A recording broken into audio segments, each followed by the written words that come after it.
Welcome back to This Is My Bourbon Podcast. But if you had it in a New Orleans.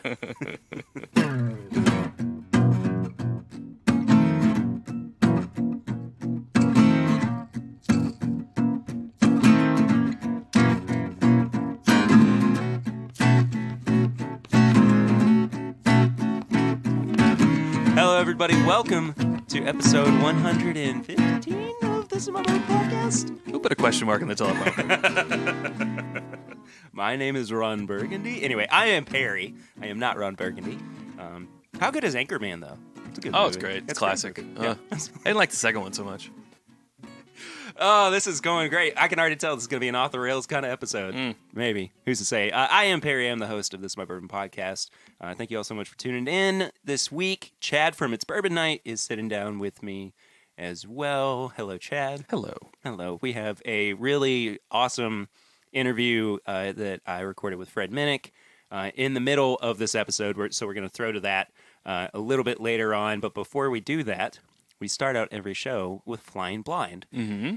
And this is going to be a fun one for me.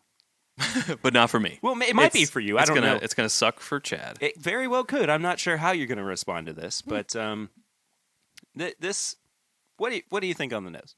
It's got a lot of something. I just don't know what it is. It's got a lot of, like a sharp spice. Yeah. A little allspice. A little, like, Christmassy, almost like Midwinter's Night dram type of spiciness to it. I don't know what I would say about it. Are you all right? Apologies if I shake the table quite a bit, by the way. I don't mean to. I'm out of my normal element. You just straight up don't even know what to say about it. Mm-mm. Okay.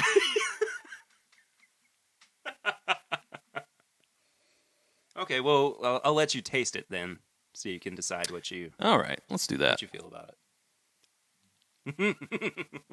It's a thinker. He's going through the, when you're in drawing class and they show you like all the different emotions that was what you kind of just went through.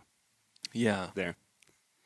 Surprised, excited, curious, Yeah. perturbed, Uh-huh. sad, Quizzical. I like where it went. I like the finish. I like the finish a lot. Yeah. I'd say overall, I like it a lot. It's very rye-y. Do you want to know why it's very rye-y? Because it's a rye. Well, it's mainly a rye. It's a barely legal rye? It's a blend. Ah, okay. So after we did our Elijah Craig episode last week, I was like, I want to do something different because, we both reviewed it. You and Sarah did for It's Bourbon Night. And it was just kind of a resounding good but not great. Right? What's that? The Elijah Craig rye. No, I quite like it. Okay. Did you watch the episode? I guess Barry? I watched did I watch like half of it? I think I watched half of it. Boy. I'm sorry. I listened to your latest podcast. And but, that's... I'm just going to turn the microphone away. No, we both recommended it. Oh, I still recommended it. Yeah, $30. We talked about how it had a really, like, not exceptional mouthfeel, but, like, it had a really good mouthfeel, especially for the price. Yeah. And in fact, it kind of surprised us. We weren't looking for it, but then there it was. No, we liked it. Yeah. So I was just like, I want to do something with this that was not necessarily putting it in a cocktail. So I already had, and this is where things get weird, I had a Blanton single barrel sitting out, and I also had the New Riff Balboa Rye. Okay. So I went 3 parts Balboa Rye, 2 parts the Elijah Craig Rye, and 1 part of the Blantons. And I think that what it kind of did was it helped round out some of the harder edges that the Balboa Rye had, while still imparting a lot of these, really classic flavors that we were getting with both the Elijah Craig Rye and Blantons. Yeah. So I like this quite a bit. I mean, it makes it like, I don't know, I guess an American whiskey or something like that. Well, does it? I don't know. Like, what is Forgiven classified as? I think it's classified as a rye. I think if it has still 51% of the blend is rye. I don't know. I don't really either. Because then you have a bourbon that has rye in it, but that's a lower rye mash bill from Buffalo Trace and blends. I don't know. But then you also have a 100% rye. Yeah. So I mean, definitely a whiskey. It's a whiskey. Yeah, we can agree on that. Past that, I don't know. That's up for debate. Yeah, but I tasted it and I was like, and I want to do it. I don't have enough in stock of any of these to like do this to the full extent that I want. But I would like to blend a larger batch of it and then throw it in a barrel for a little while and see what. Throw it in the oven at about 350? 350, 450. Yeah. I don't know what I'm saying anymore. I'm tired. 35, 45 minutes. Anyway, I wanted to just, I'm curious what would happen with a little bit extra time in the barrel. I think it would be pretty cool. Yeah. But anyway, experimenting is fun. It is fun. Indeed. My right ear keeps, not my ear itself, but the your ear keeps falling bud keeps popping out of my ear. Oh, Chad. But just my right one. I told you to go to the doctor about that.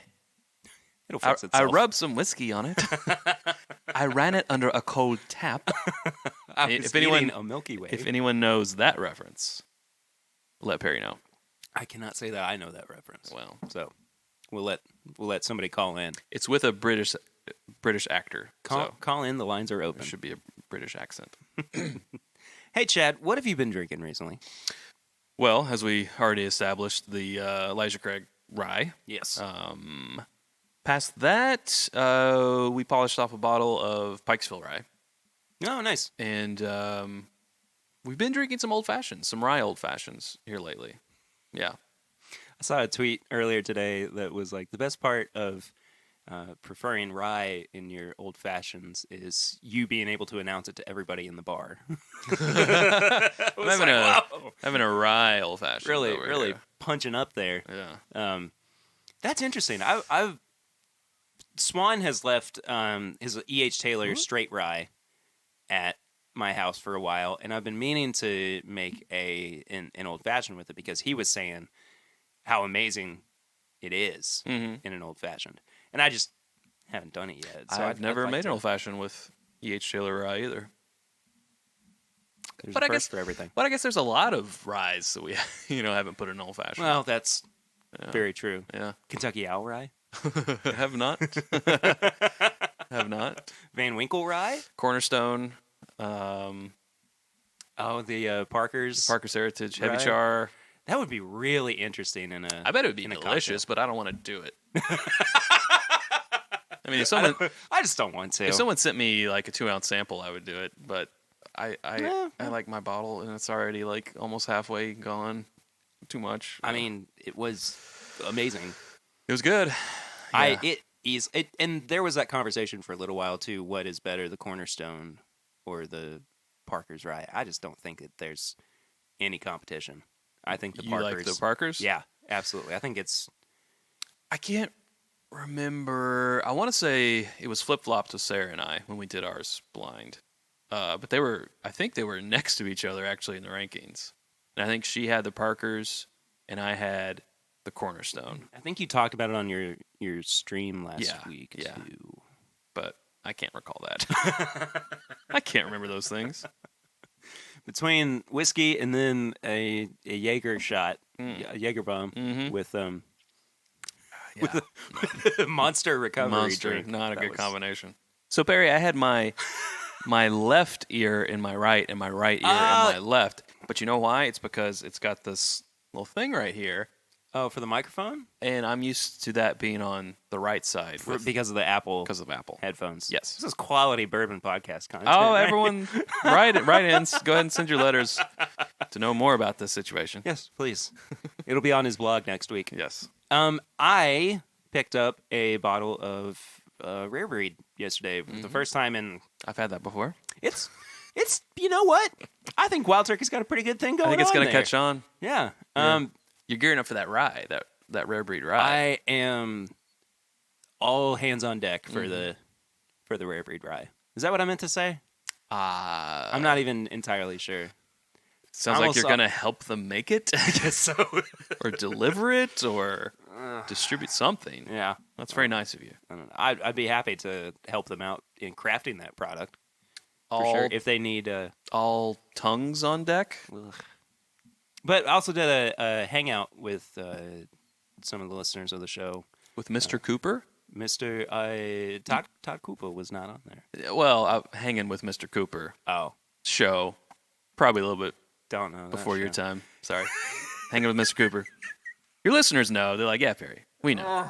Hanging with Mr. Cooper. It's just references that go over Perry's head. Because you notice I said Cooper, not Koopa. Well, I was talking about Todd Koopa. I would have said Todd Koopa. But anyway, go ahead. I opened up this Jim Beam single barrel bottle that we're going to be reviewing later on, too.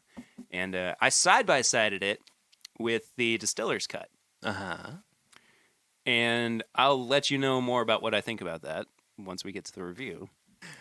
More on that at 11. More little tease for you guys there. So that's pretty much what I've been drinking recently. You want to talk a little bit about some news? Sure. Okay. Couple of releases rather. The first one is the new Angel's Envy Tawny Port Barrel finished bourbon. Yeah, that came out this weekend, right? Yeah, it's their oldest bourbon yet at 10 years old. I actually got to try a sample of this the other day while I was doing a Knob Creek pick at OBC. And how is it? It's fine. It's fine. Okay. It is a $250 bottle. Yeah. And I have a hard time justifying that on any spectrum. And in this case, I thought that it was... We're not big finished bourbon people anyway. In this case, I just wasn't a big fan of it. No. I don't want to say too much without having it in front of me and, being able to dissect it and everything. But it was okay. Yeah. But it is cool to see that they're still keeping up with this, what are they calling it? The Cellar Collection? Oh, yeah. Or something like that. Uh-huh. So, not everything's going to be a winner. It happens. It happens. I understand. Yeah. But $250 is a lot of money for a bottle. This just came through today, actually, as we are recording, and it's the Basil Hayden 10-year rye. Mm-hmm. And again, it's an 80 proof rye whiskey, as is common with Basil Hayden products. Yeah. Okay. I'll have to wait and see the price. I mean, I wasn't impressed. Excuse me. I wasn't impressed with the 10-year-old bourbon. I mean, I thought it was better than the normal Basil Hayden, but the price, sure. I didn't feel like it warranted the price increase. And all the other kind of, can we call them experimental offerings from Basil Hayden, have, I mean, the Caribbean rum is interesting, but nothing has really knocked our socks off. Sure. The 2x2 rye, we found a really good food pairing that makes it delicious, but just as a sipping bourbon, we're pass. Right. So I don't know. I'm sure we'll try it because Basil Hayden's does seem to be a big, people go crazy over it. Yeah. I think it's those people who live in that 80 to 90 range. That's their home. Sure. So Basil Hayden, I guess, is a big champion for them. Do you have the 10-year bourbon? Yeah. Do you actually have a bottle of it? Mm-hmm. I have not yet tried it. Oh, okay. I would like to try it if you can. I think I'm looking at it right now. Maybe. I'm not sure. The bunker is overflowing. It's disorganized at the moment. It's transplanted because there's other plans being dealt with. You'll get there. Yes. It'll be fine. No, I would like to try that at some point. Maybe not right now. We're actually recording this on Super Bowl Sunday, right before Chad and Sarah's. It's actually just Chad's live stream. Well, it's tonight. Chad and Perry's. Well, yeah, I'll be on it, but if you've not seen it, at this point you'll be able to go back and watch the replay of it. There you go. And then next week I'll be doing the Bourbon Bowl with you guys, right. or being the referee for the Bourbon Bowl. Second annual Bourbon Bowl. I am going to hold on to that title. I love that this is the tradition now, though. Yeah. That's really cool that we're going to Traditions keep are that tight. up. So, Again, that's really kind of it for news. It's been a fairly slow news week for the bourbon industry. It happens. Is there anything you can think of? Any TTB news? No. I bought a larceny single barrel pick from Liquor Barn. Oh, really? And I saw that, actually. I didn't realize that they were doing single barrels of larceny. Did I not bring that one over to you that had the Why So Delicious sticker on the back? Was that a larceny pick? Uh-huh. Huh. I remember that sticker, but I don't remember that it was a larceny. So that's cool. I mean, I guess, they're definitely not going to be doing Henry McKenna anymore because of its popularity. So it's good that, they're doing single barrels of something else. There was a very brief moment of just pure sadness that I saw in your eyes. Yeah. Like all the life had just left you, and then you realized... I would have loved to have done a Henry McKenna barrel pick. So what does that bring Heaven Hill's single barrel options up to? Is it just Elijah Craig and Larceny? Craig, Larceny. That might be it. Is that it? That is it. That's really interesting that they don't offer more. Well, I mean, look at Wild Turkey. You have Russell's and American Spirit. True. That is true. But I mean, why does that sound wrong? American Spirit, Kentucky Spirit. Kentucky Spirit. Oh yeah. Sorry, I was like, wait a second. He's scrubbing his tongue. That's not right. It just seems like Wild Turkey has a very limited range of products or brands that they offer, but Heaven Hill offers how many different bottles? Yeah, lots. Well, look at someone even less at Woodford, and you could still pick a Woodford barrel or a double oak barrel. Mm-hmm. So that's 2 for them. You can do a rye single barrel. Single barrel, said the baby. Struggling this episode, man. The good thing is that you're going to listen to a very eloquently spoken interview here in a little bit. So, well, at least 50% of it will be. Yeah, you'll get something good. One person will be. Out of this episode. Yeah. Just kidding. Yeah, take a guess as to who it was. Anyway, yeah, I think that about does it for news and everything. I'm going to go ahead and throw to this interview. I want to say something about it before we actually get into it. I had intended to record basically about an hour of this interview with Fred, and you'll hear it towards the end. I mean, literally within like the last minute of it. His wife calls him. His son has been sick, and so this is the second time in 2 weeks that he's had the flu. So he did get called back home, but there was kind of this feeling that I had towards the end of it of like, man, that kind of felt like half an interview. I mean, there was so much more that I wanted to get into with Fred about his new show, about what is going on with him in terms of how he's adjusting to, being, as I call him, a media mogul, while also still being at his core a writer. Yeah. So we have we still have a really good conversation. Fred and I always have a great time when we're together. We crack up and give each other plenty of crap too. So you'll hear all that. Just know that I wanted this interview to go a lot longer than it did. And that's just kind of where it is. I'm not trying to lower anybody's expectations or anything, because it was a really fun episode, or a really fun interview that I got to do with Fred. I'm always happy to see him. So yeah, we'll throw to that, and Chad and I will be back in about 40 minutes. Just call it the half hour of power. Call it all killer, no filler. Perfect. All right. Always a pleasure, of course, to be sitting down with the one and only Fred Minnick, media mogul himself. Because I wouldn't go that far. You've now got your fingers in every single pie, though, it feels like. Yeah, that's accurate. That's accurate. I wanted to torture myself, I guess. Find ways to make sure I never have a moment. Never see your family again. Yeah. Well, actually, it's funny. The more I do, the harder I work to make time for my family. It's kind of if I don't keep my business life occupied, I worry about that all the time. Sure. So it's like, that actually helps my family life, I think. And I mean, so peek behind the curtain too. You and I had to reschedule this too, because your kiddo was sick. Yeah, so. my boy had my 1-year-old had the flu 2 weeks ago, and then he had flu A, and then he got flu B this time. And the thing about it is that my oldest kid is 6. He never got sick. The only time he got sick, he got croup, and he was hospitalized. Jeez. But that's like, he never really got sick other than that one time. And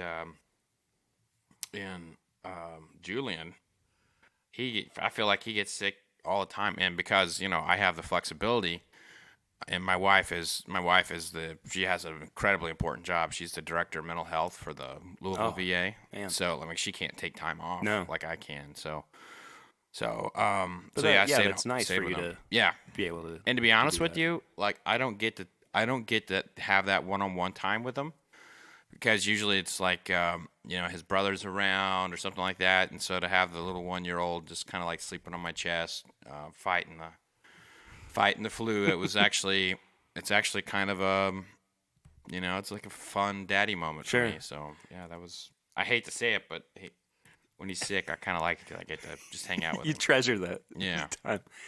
Does this like working from home thing for you, does that really help your creativity in a way? Because working for myself, when you work for someone else, everybody wants to put you in a box. Everybody wants to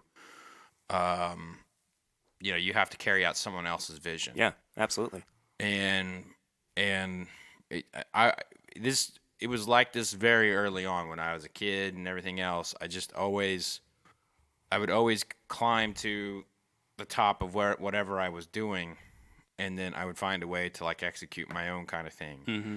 And when it comes down to it, that's what makes me happy, is like carrying out like my kind of creativity vision. I'm always thinking about stuff to do. And actually, there's a study going around that the people that like 40% of the world don't have conversations with themselves in their head. They don't have like internal monologues. We were just talking about that last night. How do people function like that? I don't know. I'm like, by the time that I order a hamburger, I have 32 conversations about whether or not like that hamburger is going to have salmonella, whether or not the cook's going to spit in it. Right. Just all kinds of shit. And I'm like, and so like I'm always working in my head. Like I'm thinking of like, what's next? What can I do? What can I do to amplify something I am doing? Yeah. What would be the next good magazine cover that'll stand out on newsstands? It's just, I'm always thinking, I'm always pushing, and in the moment when I'm not, that's probably going to be the day that I'm like fishing, Sure. I'm like relaxing or something. So, I mean, the real question is, where do you go from here? I mean, you're now podcast creator, Amazon Prime series creator, YouTube star. I know it. I get this a lot, and I know everybody's like, "Wow, you're on top of it and all that." But I feel like I ain't doing shit. I feel like, and to be honest with you, like it has been. I've been doing this for. This is toward the end of this year. It'll be 15 years that I have been like writing in this space, or in some way, shape, or form in this space. And it has been a struggle. I mean, no one sees the amount of rejections I got. No one sees the amount of people who told me that Whiskey Women wasn't a book. The amount of the number of times that I just spent in archives and libraries studying, and of course the tastings and stuff at home. It's like the stuff that I'm doing now is really the efforts from 10 years ago. And, of course. And now, I still have to be on top of my game. Mm-hmm. Because if I'm not, that there's not going to be another show, or there won't be another podcast, or I won't be able to get another guest. Right. And, everything I'm doing, I'm doing because I love it, and also because it's a bit of a survival instinct for me. Of course. I feel I am more afraid of failure than I ever enjoy success. So, like the other day, I got the world's best spirits personality by the John Barleycorn Society. Yeah. And I got that, and I was like, "Oh, this is very nice." I felt very, very good. And then I looked at people who unsubscribed from my newsletter, and then I was like, "What can I do to make sure that people enjoy this newsletter?" I mean, I have a lot of subscribers, and it was like 8 people, and it was like, and I was like, you know what? I disappointed those 8 people. I've got to improve. So like, I'm always looking for areas to improve. Things to be entertaining, for people. Because at the end of the day, what I have come to the conclusion is that I am a content creator, and absolutely, I've rejected that. I've been calling myself a writer and all that, but really, I do far more other things now than I do writing. So, even if you lost those 8 people, say and I'm just using this for illustration purposes. 100 people were already subscribing to you. Those 8 people left. Are you not more interested in trying to please those that do remain, the 92% that are still there? Or is that ceiling always kind of changing for you? What I have found in what people in general, when you have like you have your different pockets of criticism. You'll have public criticism out there that's really good and really actionable, and that's the stuff that I try to listen to. Yeah, and 9 times out of 10, that actionable criticism is something that a follower that would never unsubscribe from you would also have. Right. Like, you know what? Maybe you don't taste 35 spirits on your finals, And I'm like, you know what? That's probably a good idea. Yeah. Although I can do it, and I can still pick the best spirit. There's something. It is not easy to taste it and then describe it and keep going, right. going, and then they're like, oh yeah, I'm human. Uh-huh. And even though I'm spitting, that shit's getting in through my cheeks, and I'm like, I really like A. Wait. Was it A? Was it A? And I start calling King of Kentucky. I mean, it's sitting right there in front of me. The letters.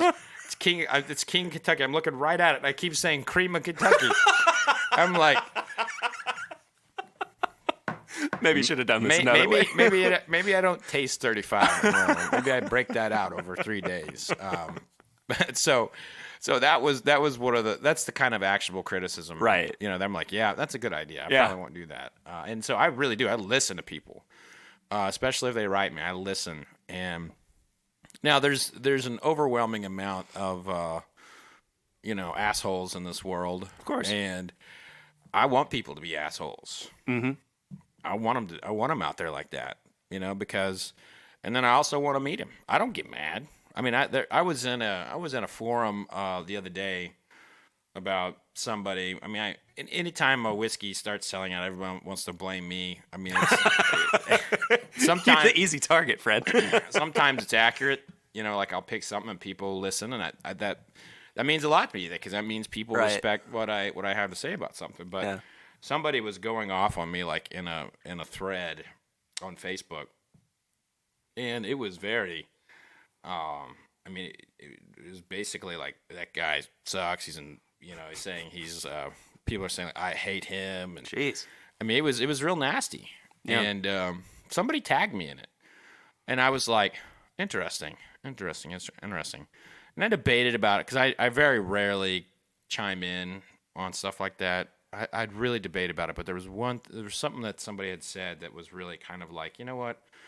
I feel like I need to approach this. Because they were saying very particular things about my processes and all that, and that was like, I wanted to. I remember what it was. It was, I tasted rare breed. It was about my rare breed tasting and talking about like how I had kind of screwed, how that was not done well, and same with the Pappy thing. My Pappy tasting, where I pitted the Pappy against something else, and the field, and they were kind of calling that out and questioning, and I explained the processes, and I was like, hey, I'm just doing that, just explaining what I like, and people do what they do from there, and the guy was like really amazed that I started commenting back. And I mean, after he had just trashed me, was it very much him just going, "Oh, sorry, I didn't really know." It was just kind of no. He defended his position. Did he? Yeah. No. Well, and, good and, for him. And it ended up being a very, very respectful, meaningful conversation. And I mean, he had said some nasty things about me, but that stuff does not bother me. It does not bother me because I mean, it's been happening for so long. I'm like numb to it. Sure. And there was once upon a time where, a sniper's bullet was like 5 inches to a foot away from my head, and an RPG nearly blew me up. I mean, this shit. I right now I'm playing with house money because I'm getting to drink for a living and talk about it. Yeah, but absolutely. So to have that opportunity to have a meaningful conversation with someone who's highly critical of you, to me that is hugely. It's huge for me because I love that. Yeah. And I mean, I'll sit down and talk with anybody. And when that guy's in town, we're gonna have a drink. That's awesome. So shifting gears just a little bit, with all of these new things that you've got going, all these new projects rather, how has writing fit in for you now? How has that role kind of changed in your life? Basically, everything that I'm doing right now, I'm in the what they call a niche, and I'm trying to break outside the niche, but bring the niche with me. So that's like my show, the Fred Minnick Show. Actually, the reason why it's named the Fred Minnick Show is because we couldn't come up with anything that would allow me to change it. Right. If you look at podcasts, they're all named something, and when you name it, you're stuck. Yeah, you're stuck, and you cannot change. And so I'm aware. the theory of this, or not theory, but the whole purpose of this podcast is for me to sit down with musicians and interview them and pair whiskey to their palate. 6 months into this thing, I could be like, you know what? I want to get comedians in here too. Mm-hmm. And then, if I did music and whiskey or something like that, I'd be like, oh shit. Or maybe I want to start, pairing tequila, or gin. Yeah. And so, or hell, maybe I get sober people in there and we don't even talk about whiskey or something. I was thinking about that on the way over. I mean, I feel like inevitably at some point you are going to have Metallica. Yeah. Right? Yeah. And I mean, you can't. And I've interviewed Metallica. I've spent time with them before. Right. And I think in this space, where you are trying to do something so specific, where you're trying to pair what they like with a whiskey, but James Hetfield, is sober. I think. Well, and I talked to I interviewed James, interviewed Lars too, and they were he's sober, he's in sobriety, he's he's fighting it now. Yeah, but they were really, really. The 80s and 90s were not kind to their livers, if you will. Yeah. And I talked to Lars about that. And he's like, we don't look back and, beat up on ourselves for that time when we were kids. Sure. And that was that. I mean, so like when you do get these high profile musicians, you often won't get other ones if you go for a gotcha question. Right. And so there are ways to, like, and I'm involved in the music world, and the word gets out real quick when there's a rogue reporter, and there's someone in our space who was banned from from some festivals. So because they asked some questions that the people were like, you know what, that was a shitty question in this environment. And so See ya. I'm trying to place who that might be, but I'm gonna refrain from that. Yeah, we'll talk off there. Yeah, that's fine. But so where does writing fit? So, yeah. So I obviously with Bourbon Plus magazine, that I am. If you look through that, everything is kind of like my vision, in that I'm trying to show the people and the stories and the science, and provide a narrative in this space that is not about the whiskey. Right. And that is something I could never get, some of the previous people I wrote for, I could never get them to understand that this culture is only a small percentage of it is about the whiskey. It's about the gathering. It's about, getting coffee with your friends. Yeah. It's going fishing or hunting or going to a basketball game, tailgating. And, the bourbon's there, and it's the centerpiece. But if it wasn't bourbon bringing them together, I don't know if there's anything else that would. And bourbon's the one thing that I have seen in my lifetime that gets people to talk and put down their phones and have meaningful live conversations. I don't see that with any other spirit. And I mean that. To include Scotch. Yeah. The Scotch kind of gatherings and everything is very, it's focused so much on the Scotch. But with bourbon, it's like meaningful conversations are happening. And I'm trying to like show that with every page in Bourbon Plus magazine. Now, for my next book, this is going back to kind of like my creative process, in that, everything that gets talked about in these forums and on the social medias, everything that gets talked about, I wrote about that stuff 10 years ago, 15 years ago. Yeah. And it's like, I hate repeating myself. Of course. And so like when someone starts asking me questions, I'm like, flip to page 52 in Bourbon Curious.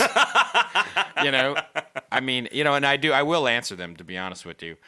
But, what I find out is like there's been all these people who have discovered me through like either YouTube or Instagram, or an interview I've done, or Amazon Prime or something. And so there'll be all these people who have discovered me, but they won't have known that, I broke the stories on the Maker's Mark, trademark stuff, or that I basically did in-depth scientific piece for Scientific American about barrel finishes. So people don't really, and I don't expect people to like just go Googling and find that stuff. But what the fact is like now that I have done all that, the question is, do I want to write about that again? And can I write about it differently that was different than 10 years ago? Because it's still very fresh in my head how I wrote it. And so what I'm doing is I'm seeking to, kind of like I am with the musicians, I'm seeking the book that everybody will want to read, not just bourbon drinkers. And so I'm trying to, my vision, the vision I have for my next book is one that I feel like Oprah would want to read. And so that's kind of like my lens. Will Oprah read this?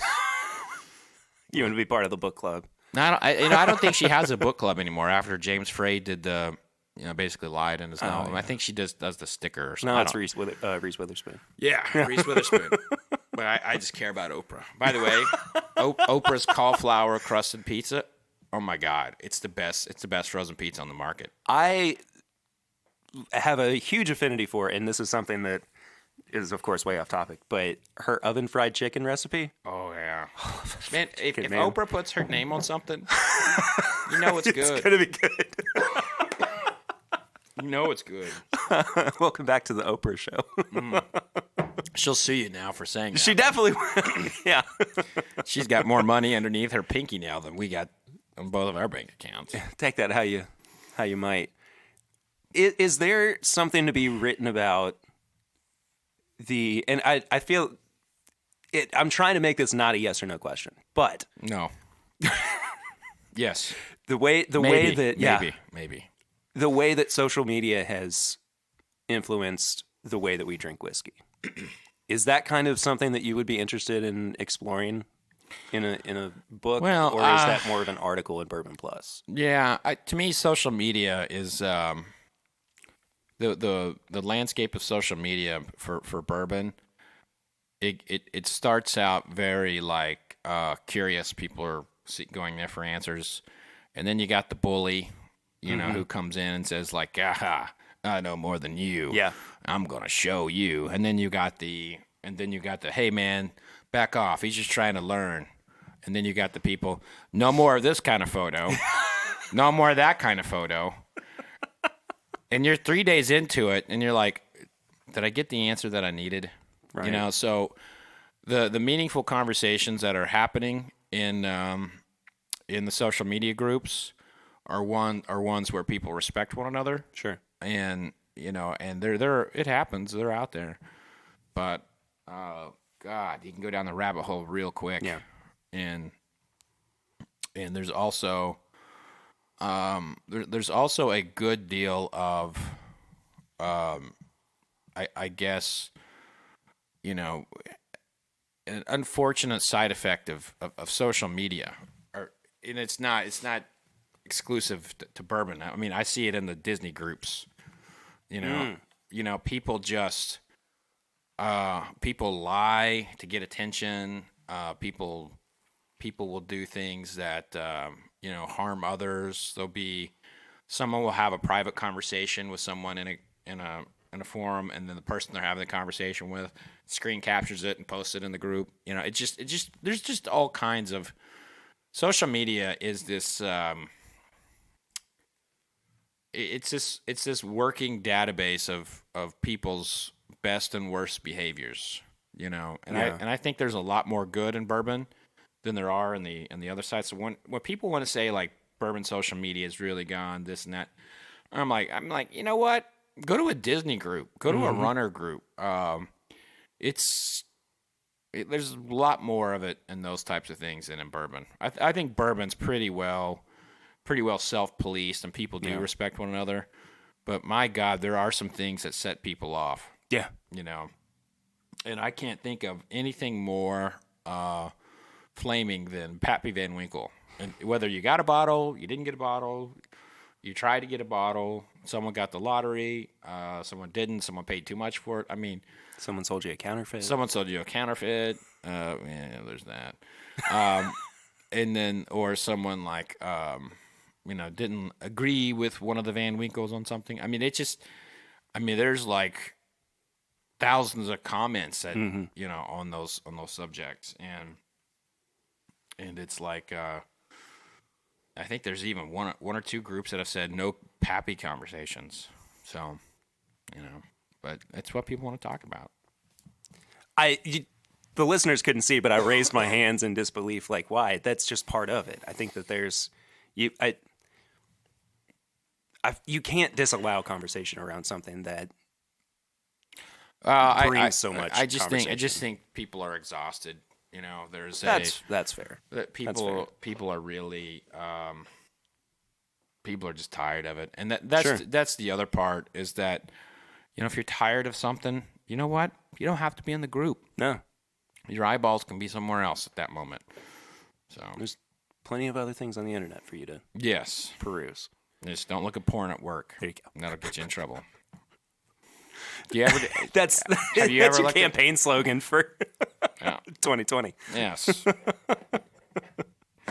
Let's talk though mainly about the podcast. That's what we're here to talk about. Okay. Well, it's supposed to be, but as is wont for us when we sit down together, we go in 1,000 different directions. We go crazy. First off, I have to say, love it so far. Oh, cool. Really, you're 3 episodes in as of recording. Your 4th one's coming out. When this drops, it'll be this Friday. I being a musician and a music fan, I mean, just latched onto it immediately. I was like, I'm so interested in the way that musicians think. Yeah. And the way that they talk about their thought process and the way that they play music. And I think that you've done a really good job of pulling that out of people. Alex Ebert, who I also had to go over and over and over again in my head, don't call him Roger Ebert. Right. That conversation was so cool. Oh, and thanks, I love that thought of he doesn't like the structure of set lists. Yeah. Yeah, he didn't like, and we actually text. I mean, we've become friends, and That's really cool. He's he is a unique individual, and he's an artist through and through, and he speaks like one. And I actually relate a lot to him. Mm-hmm. Like I'm doing this. I'm about to record the next season of the Curation Desk, and they wanted to have my plan. I'm like, I don't want to give you a plan, because if I give you a plan, I'll show up and I won't want to do it. I want to do something else, and I'll just think about how much I hate the plan. This is why we resonate so well with each other. And when he says, I don't want to be counted on, I'm like, oh my God, that's my life. That's my whole life. It's like, I don't want to be counted on. I want to do my own fucking thing. Fuck you. So that's kind of it. But so we really connected. I will say that of the entire, I've recorded 18 interviews. Wow. So far, and I've got a lot of big names that we're going back and forth with. That's my least favorite part of everything is scheduling. And even though I have someone who does that for me, I still have to be involved with looking at my calendar and saying will that work, this work, that work. Yeah. Just fucking hate it. I look forward to the day that I can just have my studio and I don't go anywhere and people just show up. Instead, I got to go to them. I look forward to that day. But anyway, the one with Jelly Roll, the Southern rapper, that was my that was a conversation that I feel like could change the world. I really, really in my heart believe that conversation, if we could go back to a time where we didn't focus on the one thing that we disagree on, mm-hmm. I think we would be a much happier people. That was such a beautiful illustration that he put forth too about, and I just listened to you talk about it again, mm-hmm. With the Alex Ebert episode, but with his dad and his uncle not agreeing on political views. Yeah. And the way he said it was, we have 99% of things that we agree on. Why would we argue about the 1% that we don't? What I have found is this is something that I did not anticipate, but I'm bringing an audience that these artists never get. You know? And that my first episode, I think right now it's around 15,000 downloads and listens. Man, between all the portals, which by the way, good God, the podcasting side of things, the structure of it and getting it out there, it's difficult. It is. It's really, really difficult. It takes time. It takes time, and it's really friggin' annoying about how so Apple blocked my Jelly Roll interview because I marked it as explicit, and it took them a week to get that out there. So unless you were a subscriber, you didn't get to see it. So they hid it from the normal population, or just getting on iTunes or something. And it was fortunately, my partner on the podcast, Gary Krantz, he's a longtime radio executive, and so mm-hmm. he just with a call, called Apple when it was up. So it's he knows everybody. I mean, he's clearly he's if someone's getting in the audio game, he's got somebody who interned for him there, or something like that. But anyway, I'm bringing an audience to these musicians, and I'm having people write me I never heard his music, I never heard this, I love him, I love that. So I don't think it's for them. They have 500,000 Instagram followers. Sure. They're communicating to their audience every single day, and they're always looking for new ways to mm-hmm. reach audience. And radio doesn't do it anymore. So this show, it really excites them. And the one problem that I have is that I have to a lot of the big names are sober. Yeah. Know? So like I won't be able to get Eric Clapton. No. I won't be able to get like I had a chance to get like Guns N' Roses. Mm-hmm. And they're like, "Oh, there's alcohol around?" No. So they wouldn't even want to be in the same room. Well, we got to keep in mind the managers are trying to protect them. Right. So the request never comes to the artist. And I have a manager now, and that's the same thing that that he's like we're in some talks about doing things, and the first thing that comes out of his mouth, vodka can't be anything ever associated with Fred. And I'm looking at him. I was like, damn. I love you, man. You're gonna kiss him on the mouth. Yeah. Get on over here, Clay. But managers, they protect, and they're the process of getting a musician on the podcast. It starts with the numbers. You have to go back and forth, and then I also get their music, and I get actual licenses, and I have a lawyer make sure that it's legit, and I can put it on the air. Right. So, there's a lot that goes into a single episode, and it's a lot of things you probably wouldn't think about. Sure. What is and you kind of mentioned it already, but what's the growth, the ideal growth plan look for you? So I want to. I phrased that question very strangely. I'm sorry. Well, let's hope it's not an internal growth. Yeah. Like some kind of mass of some type. I'd like to get about 6'2". I know I'm past my growing time. I'd like the growing around my belly to stop. Wouldn't mind a little bit more growth in the muscles. Wouldn't mind more growth. There's a lot of growth potential in my body. Okay. What about the podcast? Okay, that. So I'm sorry. Yeah, Perry and I always have fun. We definitely do. So I am. My goal with the podcast is to be in a position where I am, a must listen in the music world. So I want to be able. My goal is to bring my niche, which is largely bourbon, to music, and to get people. So my vision has always been to get people to respect and taste and love bourbon, and then the people around it and everything.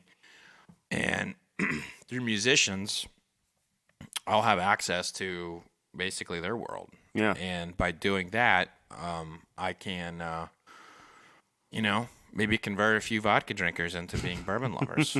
And, I'll have other stuff like the Alex Sieber one. I had grappa. I'll have tequila on, Yeah.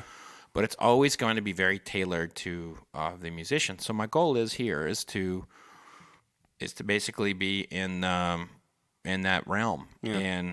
And I want to be in the same conversations as the top podcasts that are out there, because I started shifting. What you have to understand, Perry, is that everything that I'm doing is out of survival. Yeah. Okay. I don't want to have to work for somebody. Mm-hmm. And 10 years ago, I saw that, I was freelancing. I was out there hustling every single day, trying to get an article. If I got paid $1 a word, it was awesome. Yeah. I'd get columns, and I would keep hustling and hustling. And then I hit the ceiling with what I could do at Whiskey Advocate, and there was another magazine I was writing for. I hit the ceiling there, and so I co-founded a magazine called Bourbon Plus. Now, it's not my money. I'm not the majority of it or anything like that, but it's my vision. Bourbon Plus is. And you have people behind you in support of it too. Yeah. And I think that speaks so much to the fact that you can go out and do this, that there is that support. And what I started realizing is that when I do all these events and I talk a lot, and I wanted to get into podcasting, and so I joined Bourbon Pursuit. Mm-hmm. What I started noticing is that people would be reacting and listening or watching me more than they were reading me. And so I started about 5 years ago that I noticed that your phone was ringing. That my phone was ringing. Should I get it? I don't know. Should you? You should get it. But anyway, so about this whole survival thing. Yeah. Which is why you need to wrap up and go home. Yeah. It's part of survival. I was at an industry conference 5 years ago or 3 years. I don't remember the time. It was some time ago. Yeah. And I'm ordering a drink. This guy comes up to me and says, "Hey, are you Fred Minnick?" And I was like, "Yeah." I mean, it was not unusual for me to be recognized from like my book or something. Yeah. And the guy says, "I recognized your voice because you were on the Bourbon Pursuit podcast." Oh, okay. And he's like, and I was like, you were walking by and you heard me order a drink, and you came up and you recognized my voice. That's when I knew. I was like, I got to get into podcasting. Yeah. Because the thing about it is, what I am a creator of words, either through written and so it's my business. Like I make my living by the things I write and say. And if the world is going toward YouTube or podcasts or whatever, and I'm not there, I'm going to be out of a job. Yeah. And in 10 years. Yeah. And so that's why I have done what I've done. It's all out of survival to do what I want to do and love. And the fact is, it could all fail, but I'm sure going to try. You got to stick to your guns.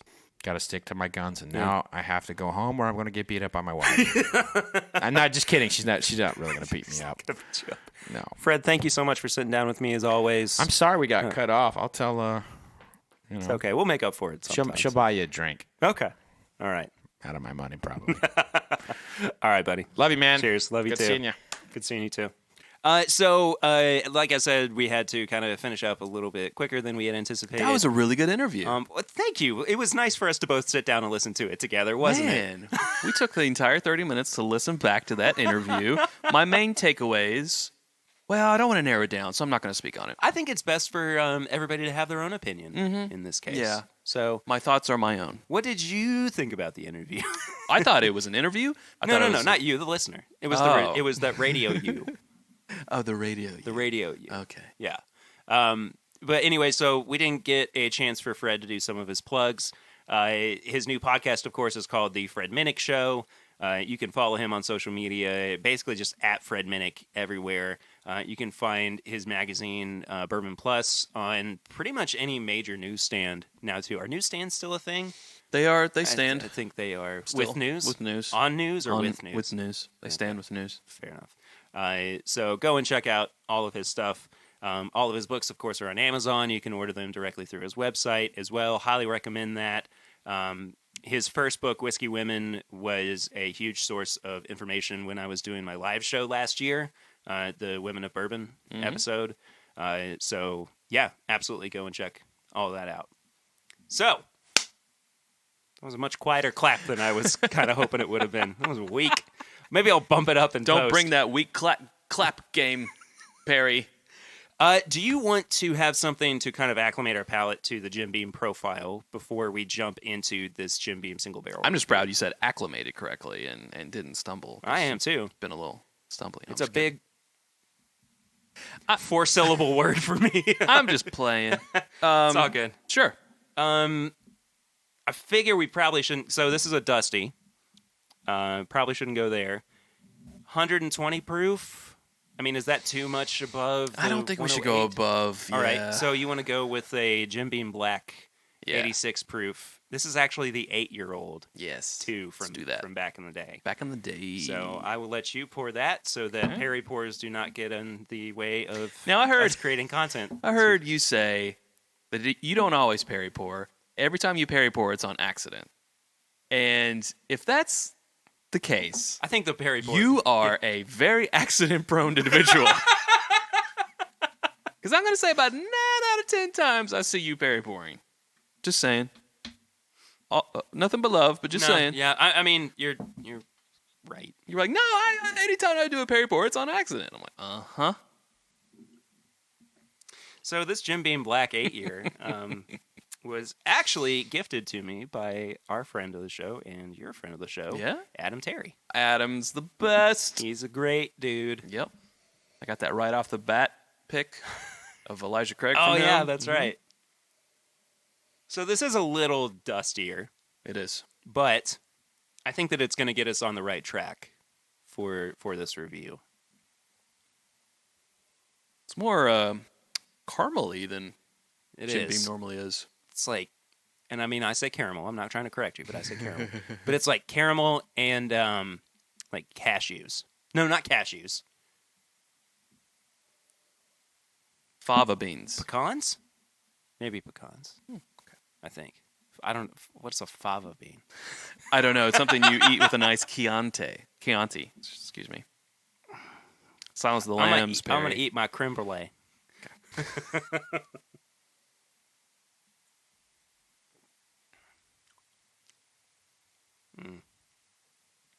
I love me some Dusty Beam. There's that nuttiness. Mm-hmm. It wasn't so much getting nuttiness on the nose, but it's definitely there on the palate. Yeah. You know, at 86 proof, this is still a really good drinker. Yeah, for sure. Oh, absolutely. I mean, back in the day, back when Jim Beam, what was it called? Jim Beam 7-year. Choice?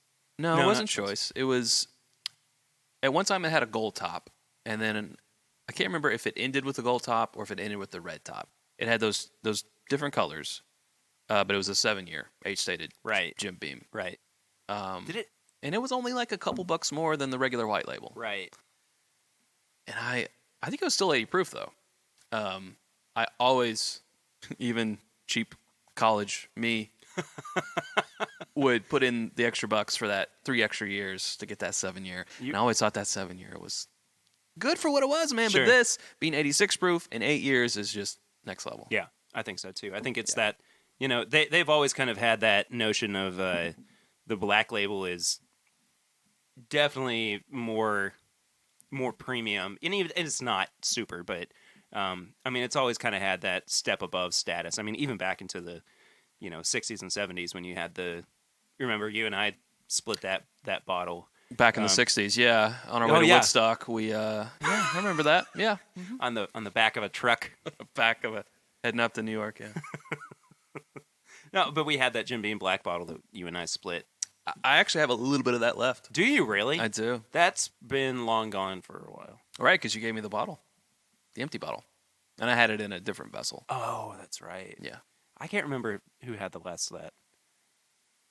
I don't know. It might have been Grease. I think Grease chugged it in front of me. Yes, yeah, that's exactly what it was.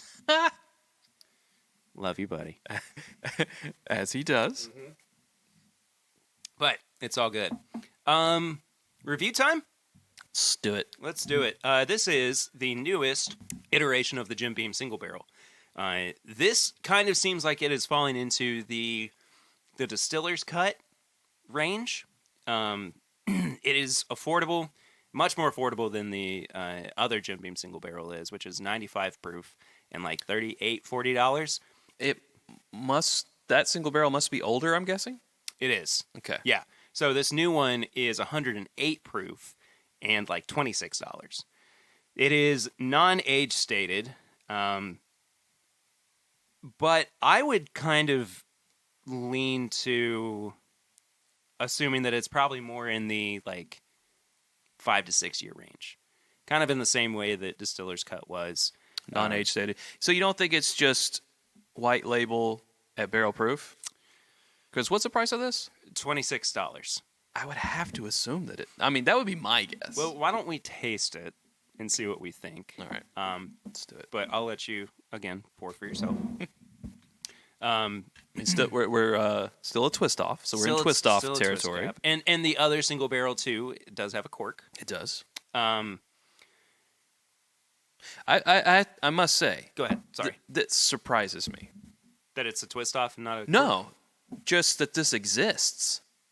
Oh, yeah, because you didn't even know about it until yesterday. Well, I didn't, but this is just, I would call that a Perry pour.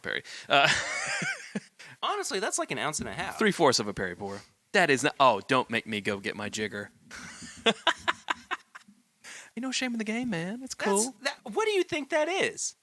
That looks like a standard pour of bourbon. You might be right. I think that's... I'm just busting your balls. Yeah, clearly. And they hurt, man. Anyway. This seems out... I mean, I was going to say it seems out of character. It is only 108 proof. If this was higher, if this was 115 or above, it would be more so out of character. But like the Jim Beam line, the things that actually say Jim Beam on the label have never gone over 100 proof in recent memory, right? Like the Bonded, the Distiller's Cut, 100 proof, you know. And now here's a single barrel and barrel proof. We're assuming barrel proof, I guess. It doesn't say barrel proof? It doesn't say barrel proof. It says unfiltered. But it is consistently 108 proof. You're right. I wonder if 108 is... Oh, God, that wouldn't be a barrel proof entry. No. There's no way. No, it's definitely 125 because Bourboner or Breaking Bourbon had that chart, that fact sheet that came out this past week too. Which you've not checked that out. It's floating around on the internet. But yeah, their regular Jim Beam goes in at 125. Yeah. So okay, so it's cut down to 108. Interesting proof choice. Yeah. Yeah. How did they land? I mean, it must have been, a tasting panel that landed on that, but that's a lot of deliberation and a lot of going back and forth to have. I mean, a good way to differentiate yourselves from all those not all those 107s, but there are some 107s out there. 108. Interesting.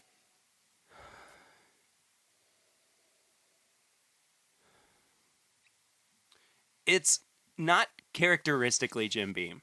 I just get a lot of cinnamon. Yeah, I do too. And kind of a smoked meat. There's some country ham-ness to it. And they do cure country ham they do. At Jim Beam. They do. In the warehouses. I just think it's so interesting that there's... I would have anticipated there being some kind of age statement on the bottle, too.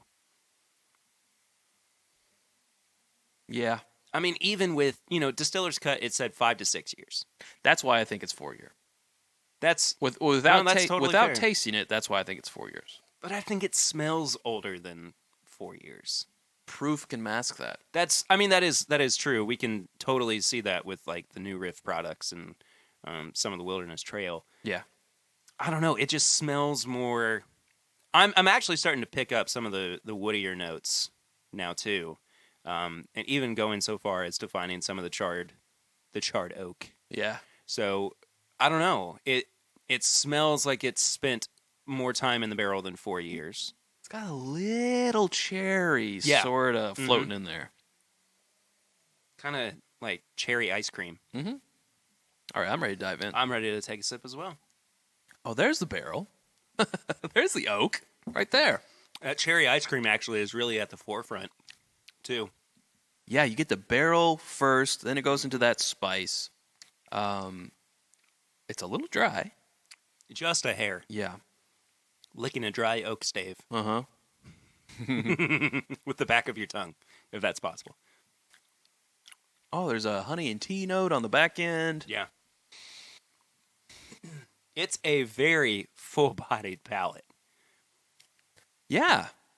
Wow. Mm-hmm. First sip, I'm impressed. I gotta say, first sip. At $26 for 108 proof bourbon. Yeah. That has this much flavor to it. I mean, if this became a consistent product, I could see this being on my bar regularly in the same vein as Turkey 101. Yeah. I mean, it's a higher proof, and we don't like saying it'll get you where you want to go, because that's not the point of it. Right. It's just a delicious sip. Ooh. Got a little heat on the second sip. Oh, it's a little savory, little baked goods.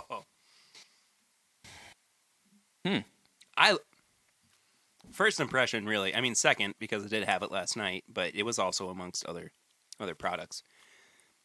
I like it a lot. Yeah. I like it better than I do Distiller's Cut. I mean, I'd have to blind side by side it, but I'm kind of with you. Non-blind side by side. Yeah. The Distiller's Cut just didn't hold up. And the finish just keeps going. Yeah, it does. It's got herbal notes and yeah. There's an herbaceous note to it. It's weird that it's not like I'm not really getting nuttiness on the finish. I'm not either. You get it on the initial palate, then it rolls into that spice, and the finish. It's like there's something buried there that I'm not picking up on yet. It's peanut brittle. Maybe. I'm definitely getting peanut brittle on the finish. Is it blackberry I'm tasting? I think it might be blackberry. Blackberry. That is not where my mind was going at all. There's a darkness to the finish. It's not bitter like chocolate, but there is sort of this herbaceous almost sort of fruitiness, and you really just got to let it set there and feel it in the chest feels. And that Kentucky hug, I'm getting like this, it's, like a gusher or like you chewing it, and then there's that gush. There's like this gush down your windpipe at the end that I'm getting like blackberry or black cherry. I'm kind of leaning a little bit more plum. Plum, okay. But I can definitely see where you're getting the blackberry or black cherry from. Mm-hmm. Either way. I think I'm more black cherry now than blackberry. Yeah. Almost as if there's like a cola, like it's a cherry cola. Because right. I was going to say like a coffee bean, but then that kind of went away. I wasn't on board with that. But I think it's like more of a cola bean. Yeah. It's a bean. Cola bean? Yeah, cola bean. For they the make cola from the cola tree. That's how they make cola, Perry. I learn something new every day. My life is a mystery, and it's just constantly unraveling for me. Hey, if you're not learning something new every day, you're not doing it right? I like to consider myself a all-time student. Oh, absolutely. Yeah. In the University of Life, the school of life. Student of life. Yeah. Gotta be till the day you die. Gotta be. So this bourbon brought to you by Life cereal and the game. There was some comedian saying, "What a presumption!" I think it was like presumptuous, or like just bold. Is it for the cereal or the game? I think it was a cereal. It's like, oh, that's pretty good. What do you want to call it? Let's call it Life. It's Life. Like, wow, that's okay. An important cereal. Can't remember who that was. I'm starting to get more of the herb on the nose. Now too. Yeah. There is that. Mm-hmm. But I'm telling you, man, I like it. This was, and aside from, I think I saw it, or saw the TTB page for it. But aside from that, and then being reminded about a week and a half, 2 weeks ago, that this was even going to be in existence because somebody picked it up and sent our little group chat a message saying that they had gotten it. Yeah. Yeah, this is a surprise. Bottle. So I was in 3 liquor stores over the past 2 days, as happens. And I didn't see this anywhere in Lexington. But you know what's also odd? I didn't see the regular Jim Beam single barrel in any of those stores either. You didn't even see it in Liquor Barn? Nope. I feel like which one did you go to? Hamburg. I feel like I've seen it there recently. And Richmond Road. I feel like I've seen it there recently, but I could be way, way off. Yeah. I don't know. Like, coincidence? Probably. Well, I'll say this. When I got this from the Liquor Barn in Springhurst yesterday, it was actually sitting on the shelf next to the more expensive old single barrel. Right. So, The I mean, it's 95 definitely Brewer. still out there. They're not, purging their stock to replace it with a cheaper option. I mean, if anything, they would be doing the reverse. Correct. But I don't know. I mean, even after tasting it, do you still feel like it's 4 years? Not from taste, but from marketing standpoint, yes. Because if it's a single barrel, like I know they don't so much age stay anymore. They kind of remove that from all their products, right? Except for the Knob Creek coming back. But things that some say of the Jim Basil Beam, Hayden's. I don't think there's anything that has an age statement on it anymore that has the Beam name on it. So this not having it doesn't surprise me. It doesn't taste like it's 4 years, but price-wise, that's the only thing that makes me think, yeah, it's 4 years. It may be a blend of 4 to 6, maybe. Oh, it's a barrel. That's a single barrel. Thanks, Perry. Thank you Saved you. for keeping me honest. Saved you there, Chad. It's a blend of a really big single barrel, okay? They're now calling big batches single barrels, all right? Lay off. Lots of single barrels. Just picked up the ball and pointed at the single barrel like a... I was trying to be gentle about it. Gentle. sorry. All right, so it's obviously not batched because it's a single barrel. I'm sorry. Now I feel like a jerk. No, it's cool. Because I would have listened back to it and been like, what are you talking about, Chad? I don't know. I don't know. I mean, we can play Guess Who We all can day guess, long. yeah. But Oh, man. Yeah. Guess Who of Bourbon? Guess Who of Bourbon. Remember that game with the... Yeah. Oh, that's good. Is it weeded? No. Everything goes down. Yeah. Anyway, I'm ready to review this. Oh, that's right. We have to actually do the number thing. The nose, palate, finish, and price. Each category is out of 5, and then we total it up for a score out of 20. Okay. I'm going to give the nose a 3. I'm going to pull up my notes. So you can write it down. Up. I think that it's interesting. I don't think it's quintessential Jim Beam, but it I'm does. going to have to get a splash more because I drank all of mine. Now you understand why I give myself a little bit more in these tastings. Never. Never. No. I could just smell the bit I spilled on my hands. Smells like lotion. No, I think it's good, but not great. I think that It's better than average, and 3 would be better than average. yeah. So I will also give it a 3. Okay. The palate. The palate is delicious. I mean, I would not expect a roller coaster of flavors in this $26 bottle. In the way that I kind of am experiencing with this, I would probably give it a 3.75, leaning 4. Wow. I really like it. Dang. Yeah.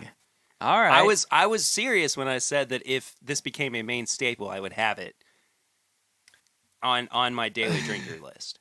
So I'm gonna stick with 3.75. No, I feel you. Yeah. I don't think the palate is the best part. I think the finish is the best part. I think so.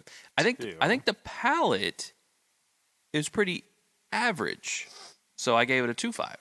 Ooh. Yeah. Okay. Yeah. This is why we need Sarah. Right. I can kind of see where you're coming from with it. I don't 100% agree, but that's just because I feel very taken by this bottle. When I take it on another date, and Oh. Seal the deal. anyway, so what did you give the finish? The finish I gave it 3.75. Yeah, I'm gonna give it a 4. Okay. Because I think that it is definitely slightly better than the palate. If we're talking about that feeling of, oh, I just want to go back for another sip, this is a great way to...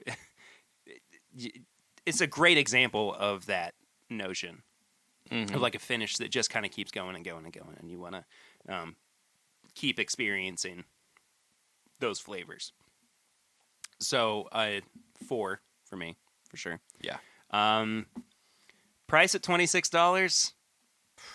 There's not really another bottle on the market at this price with this proof point. I mean, used to be. It was called Weller Antique. Well, that's true, but now that's a $50 bottle. Yeah.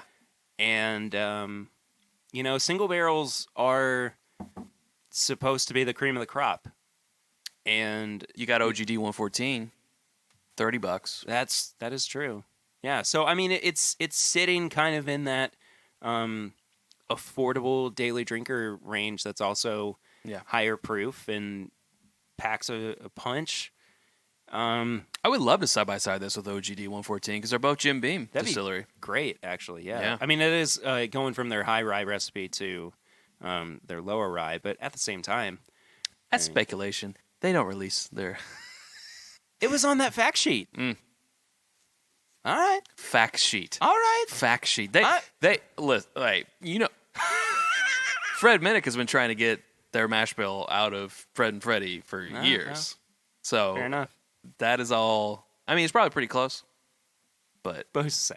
Who's to say? Yeah. No, we'll try it. We'll try it side by side. Yeah.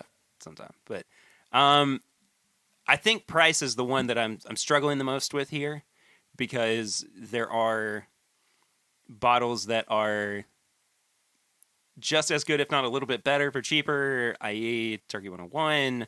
And then, you also kind of talk about like Heaven Hill's range of bottled and bond products that they have that are, Evan Williams bottled and bond is $15 a bottle. Yep. It's 8 proof points lower, but if we're assuming that this is a 4-year-old, I mean, it's still a great value. Mm-hmm. I think I'm going to give the price a 3. It's maybe a 3.5.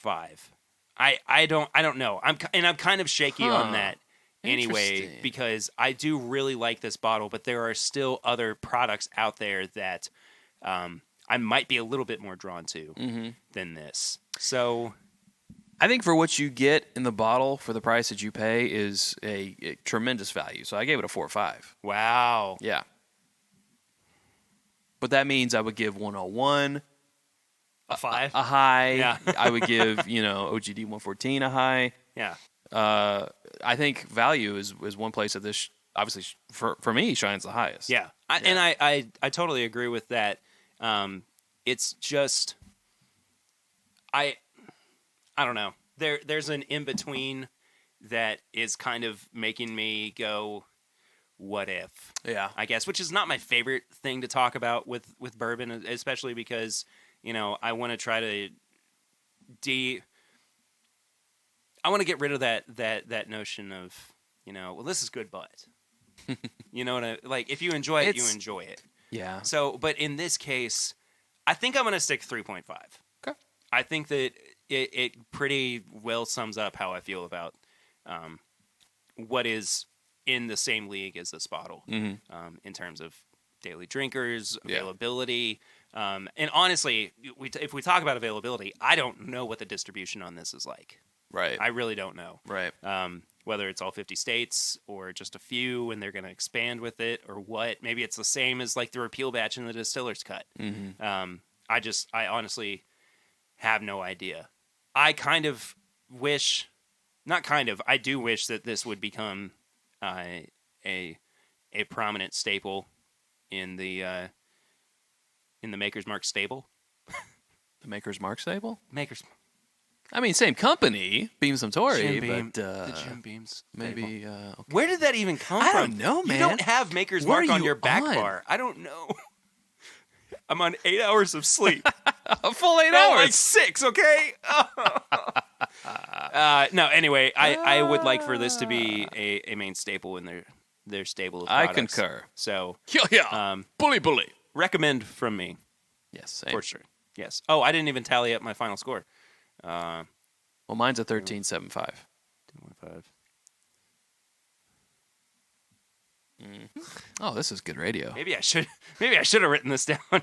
I mean, I remember my score. I just can't count. Yeah, apparently it's the math portion of it. Plus. Yeah.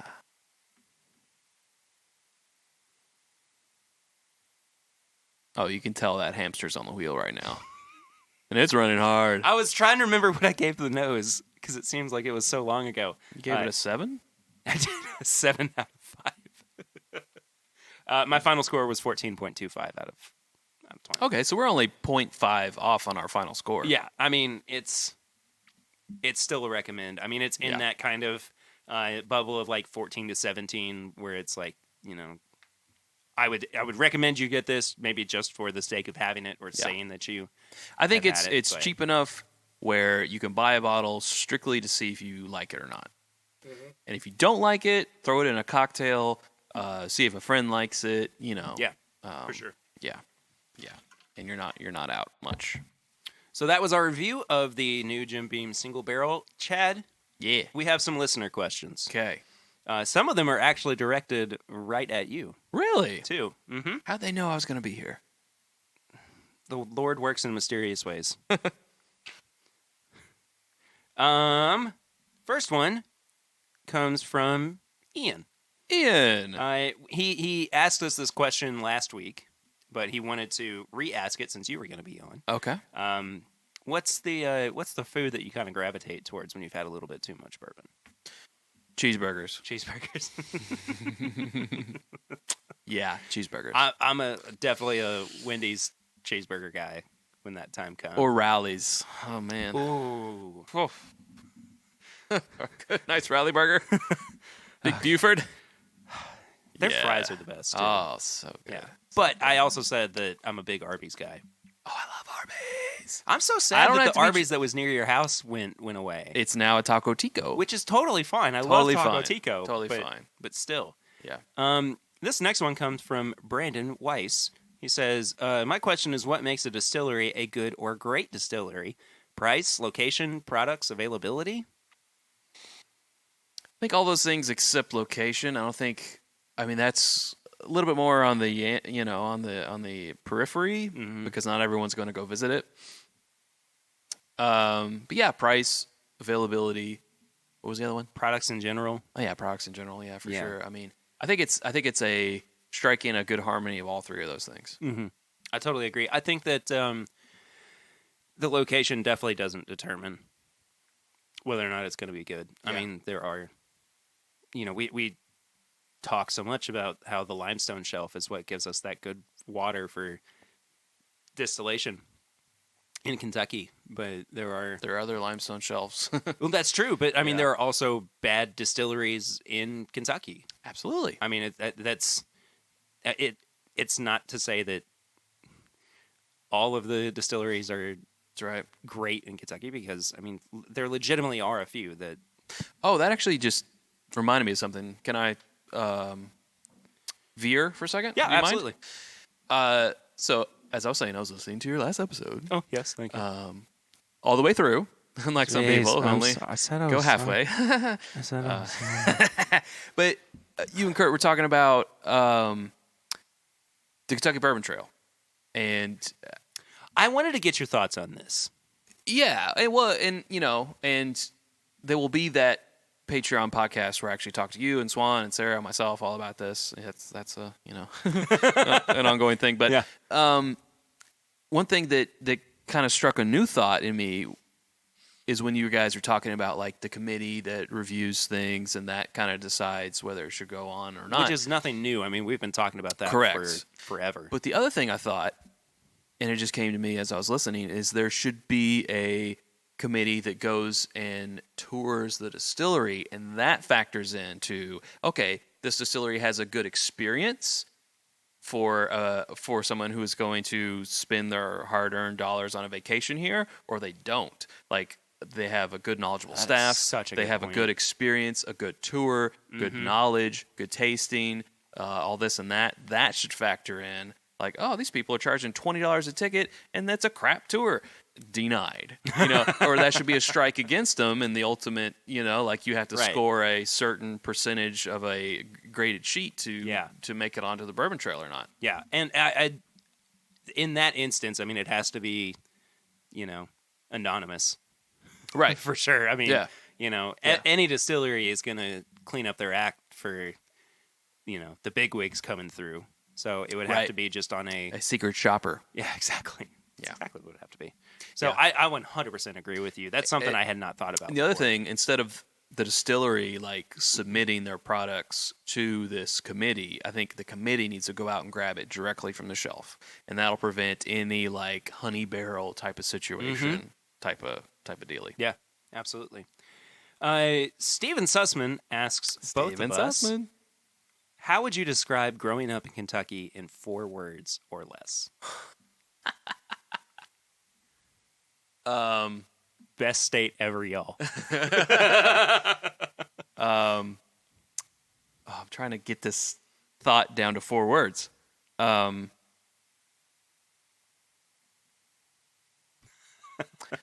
Bad weather, wait 5. Okay, I wasn't even thinking about 2 sentences. I mean... No, there's a comma. Oh, it sounded... Well, I guess you'd have to have a... You'd have to have a question mark. You'd have to have a question mark in there. Yeah. Yeah, he didn't say 1 sentence. He said 4 words. Yeah.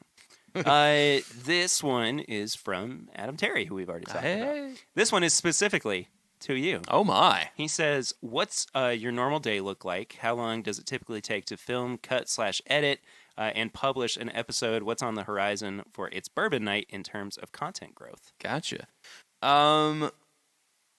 Different episodes take more time than others. For instance, like when we do a gift guide, that's just a big time suck nightmare that takes a lot of time to do. Generally, flight fights take longer than uncorkings. Uncorkings are usually the fastest episode that I can put out. Yep. But normally, like Sarah and I will film an uncorking, then I'll go and shoot the B-roll after that, slider shots and that type of thing. I'll usually edit it for time first, get it down to what would be just like the first cut of it, and then I'll play it back and start cutting more. And I try to get it as tight as I can. I'll cut things out that we said if I think we've said it before, or if it's just not relevant. Just get it, because people have short attention spans, especially nowadays. So try to get it as tight as I can. Then I'll go back and drop in the B-roll, and I'll do the camera push-ins, so there won't be like jump cuts and so forth. Mm-hmm. I guess I would say probably around soup to nuts, as they say. Probably around 20 hours for a video. That's pretty intense.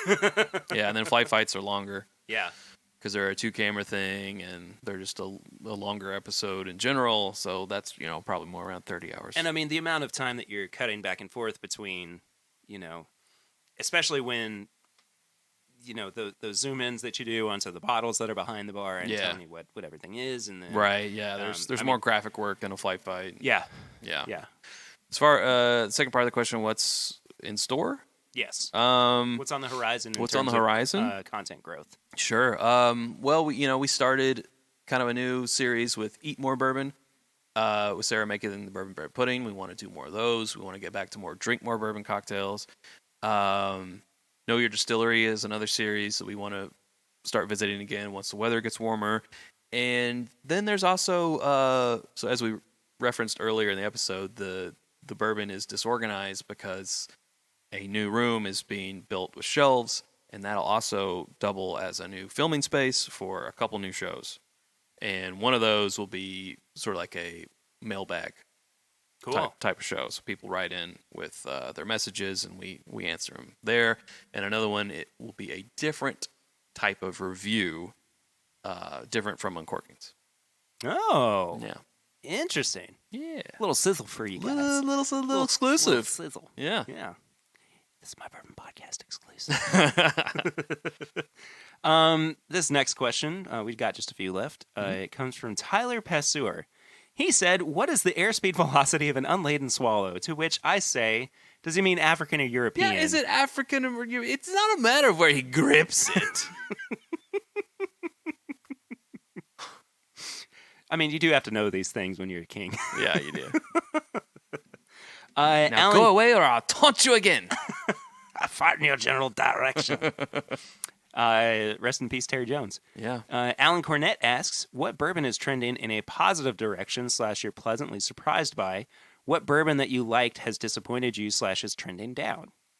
I would say that the Weller line is kind of trending down a little bit. You think so? In your opinion or in the general public's opinion? In my opinion. Oh, okay. Maybe not so that it's gotten lesser in quality, but maybe more so that that annoying demand. I think that's part of it, but also the fact that Weller 107 is now a $50 bottle of bourbon. Right. When it has for ever, never been an affordable drinker at like $20, $25, something like that. Yeah. So I think that's kind of an easy answer. Mm-hmm. Trending upwards? Trending upwards. That's a tough one, I think. I kind of think Baker's is trending upwards with what they're doing now. Yeah. And that's an easy one to say because I feel like it was such a non-starter originally. So it's kind of easy for it to be trending upwards because it was barely a blip on most people's radar. Sure. Trending downward for Sarah and I would be, I hate to say it, but like Willet. Or kind of some things that we used to love. Are you talking about the Willet products like Noah's Mill and Round Creek? Okay. Mm-hmm. Johnny Drum, my beloved Johnny Drum, have been trending downwards in our stock. Willet products have never really hit me the way that I wanted them to. Mm-hmm. I think a lot of it has to do just with the fact that there was so much hype around them. I mean, really and truly, it was just like, you've got to try. Got to try that pot. Got to try that pot still. Got to try the pot still. I was limit one on pot still at several stores, and it was gone for so long, and then all of a sudden it's back and it's limit one. Yeah, I mean that is such an indication of the bourbon boom is when products that were readily available, and I mean this goes back well before Willet was that way and Henry McKenna was that way, but seeing these used to be non-allocated products I see limit one on some Buffalo Trace bottles. I've seen that before too. Definitely on Eagle Rare and Blanton's Weller Special Reserve, Eagle of course. Rare, it's still makes me upset. Anyway, this one's from Jason Robbins. He said there really is only one question. Have you had it in a New Orleans? But have you had it in a New Orleans?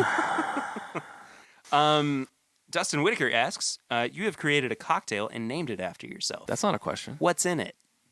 Oh, this is a hypothetical. Perry? So my classic cocktail that I thought that I invented for a long time and then realized I didn't, but then realized that I might have because... The Keeneland Breeze? The Keeneland Breeze, but with Ale 8 because they just use Schweppes or Canada Dry or whatever. Yeah. Mm-hmm. So it's bourbon, orange liqueur, and Ale 8. Yeah. It's a nice effervescent cocktail for spring and summer. But mine I haven't mastered yet, but it does require pouring bourbon through a sieve that has been coated with peanut butter. That is the most unique thing I've ever heard. And yes, I have made one of these before. I just haven't settled on a recipe that I am completely happy with. Dude, that is so out of left field. I was not expecting that to be... I mean, like, it makes sense, but what do you... Is it Jif? Is it Peter Pan? Is it or the organic stuff that's got the water on the top that you have to stir around to get rid of? I'd rather it be a little bit more solid than that because I don't want that getting to the sieve and to the cocktail. That liquid. I mean, I do usually prefer organic, but I think I might just have to go with a regular, just smooth, non-crunchy peanut butter. Yeah. Anybody who eats crunchy peanut butter. Don't trust them. Charles Van Ness asks, do you think that the trend of rye will continue? If so, other than Wild Turkey, who will come out with the best rye in 2020? I do think it'll continue. I do as well. I don't know if this is going to be a big year for it necessarily. Right. Yeah, right. Did you see back a couple weeks ago, I guess it was now, that Buffalo Trace has those kosher products coming out? No, I think I missed that. Okay, so they have a rye bourbon a wheated bourbon, and then a rye whiskey. Mm-hmm. All three are to the law of what a kosher product has to be. Interesting. I don't know what those factors are. I will not pretend to know what any of them are. But I mean, that's at least one new rye product that's coming out this year. Dixon says the Al Rye Batch 4 is supposed to be out of this world amazing. There you go. So, got the rare breed rye. Yeah. Already talked about the Elijah Craig rye. I think we'll probably Basil Hayden rye. We'll probably wind up seeing more of the Russell's rye too. Yeah, I think so. And of course, Wild Turkey, Master's Keep, and Parker's Heritage already did their rye in 2019. So 2020 probably won't be those. Well, it's definitely not going to be the Master's Keep because that's the 17-year. That's correct. Bond. So LEs, maybe not. I think it's more 2020 might be the more everyday rye year. I can totally see that as well. Eric Smith asked, this is kind of a long one, so stick with me. All right. He said, have you guys ever had an experience where your knowledge and nerddom of bourbon negatively impacted someone or was just too much? For example, you get asked what to get someone for a gift, and the next thing you know, you've broken down 5 mash bills and explained the process of store picks to someone, and they end up saying, yeah, I'll just get my husband some Woodford. I think he likes Woodford. And then he used the hashtag Perrypour for life. Nice. That's not really ever happened to me, honestly. I'm pretty self-aware of when people don't want to hear me talk. Sure. You know what I mean? Yeah, I don't think it's so much that, but I do think it's more when someone knows that you know about bourbon, so they ask you, hey, I want to get a gift for my dad or a gift for my boyfriend or a gift for my husband or a gift for my wife or whatever, whoever it is. And then you say, and they say, what bourbon should I get? Well, you can't just start recommending. So you have to ask some questions. Mm-hmm. Well, what do they like? Well, I don't know. Okay. What proof do they normally hang around with? I'm not sure.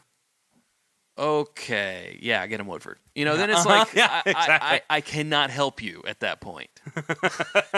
You've got to give to get. You gotta, yeah. So yeah. And this last one is from Nino Capobianco. I think I nailed that one too. Sweet. So, and again, this is one just for you. Oh, wow. They ask, what was your overall take on the Advent calendar followed by the 12 Days of Christmas? It seemed like it might have been a little overwhelming. Well, from an editor standpoint, yes. 36 days in a row was overwhelming. My thoughts were there was benefits from YouTube for putting out daily episodes. I can clearly see that. When you put out daily content, you get discovered more, recommended more. It's a 24-hour promotion cycle with YouTube when you upload a video, and if you do that for 36 days straight, that's 36 days of promotion. Right. So we gained a lot of subscribers, and a lot of people who had seen us before were seeing us. So that was great. That type of schedule is not something that we can normally maintain. No. So that's a takeaway from it.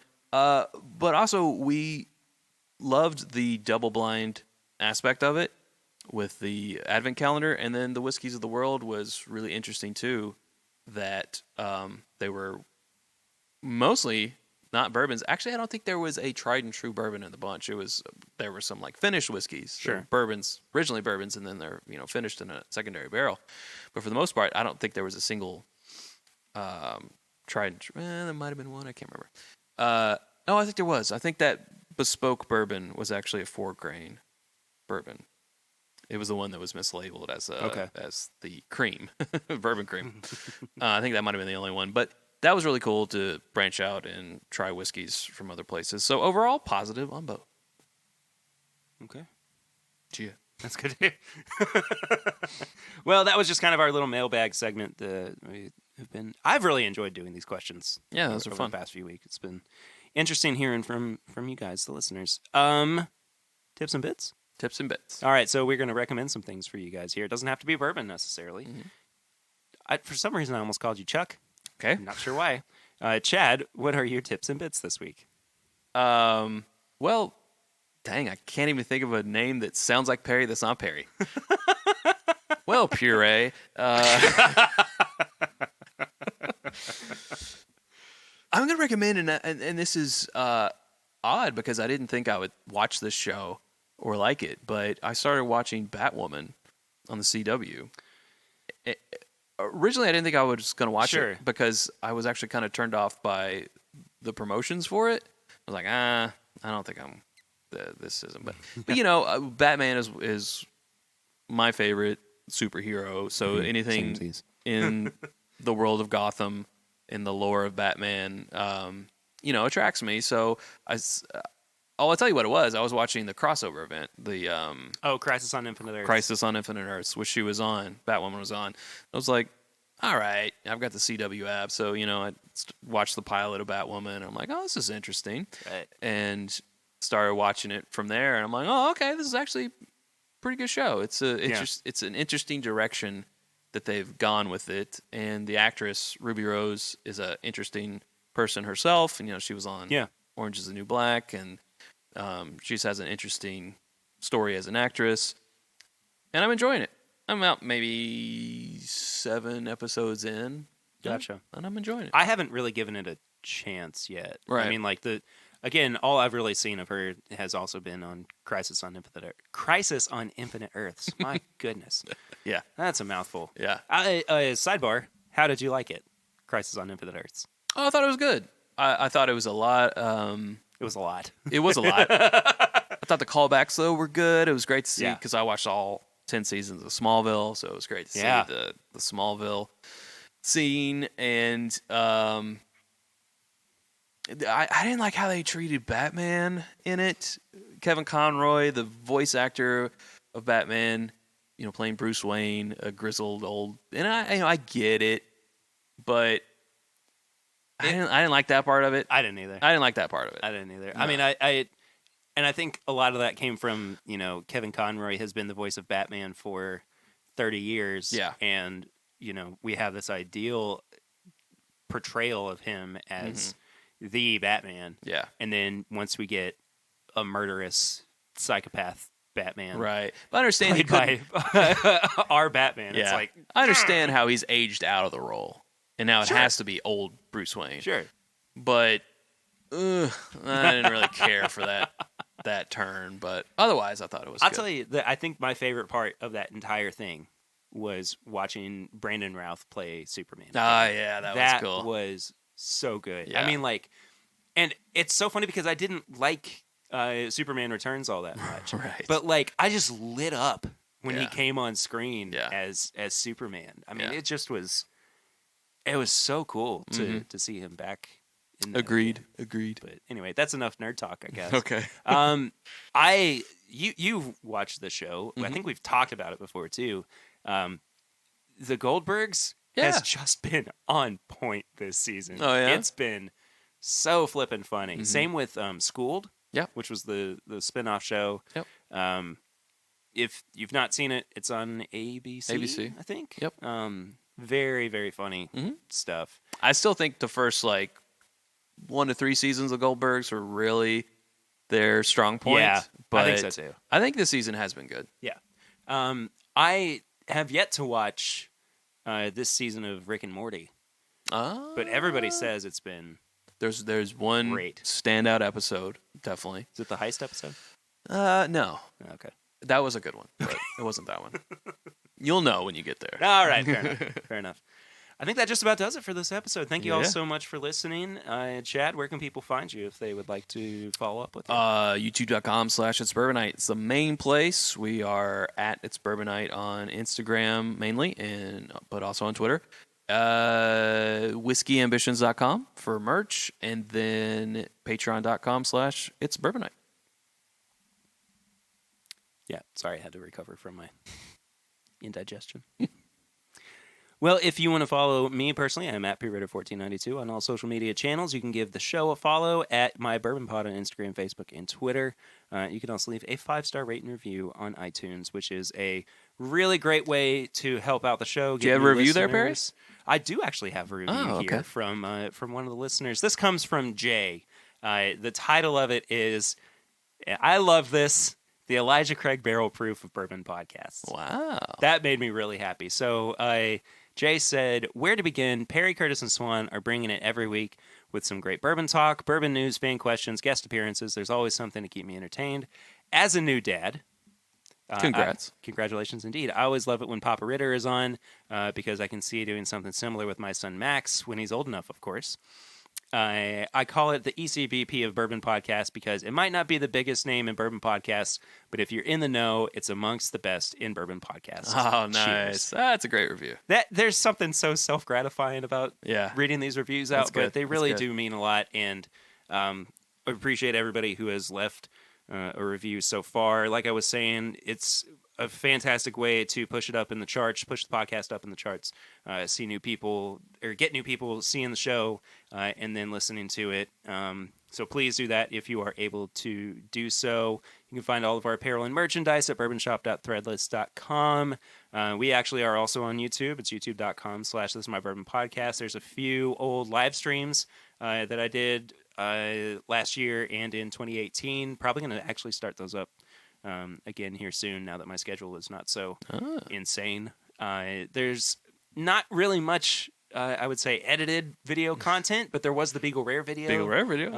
That I did, which is a whole lot of fun. Mm-hmm. So go subscribe over there if you have not done so yet. Shoot, I feel like I'm forgetting something. Patreon.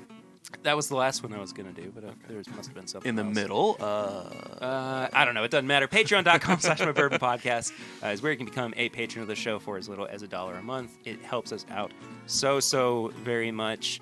I think I've said this before on the show, but much like Chad, this is what I want to do for my everyday. Yeah. This is how I want to make a living in the world. And Patreon's a big way of helping with that, and I appreciate everybody who does donate over there every month. If you do donate at the $5 tier, you get bonus episodes. You also get the pre-game chats that come out the Tuesday before every episode. You also get some private hangouts and live streams and stuff like that every month. So again, patreon.com/MyBourbonPodcast is where you can go and become a supporter of the show. That does it for us this week. Yeah. Next week, got a really fun episode from Wilderness Trail coming up. Going to record that here in a couple of days, so I'm really excited for that. Sweet.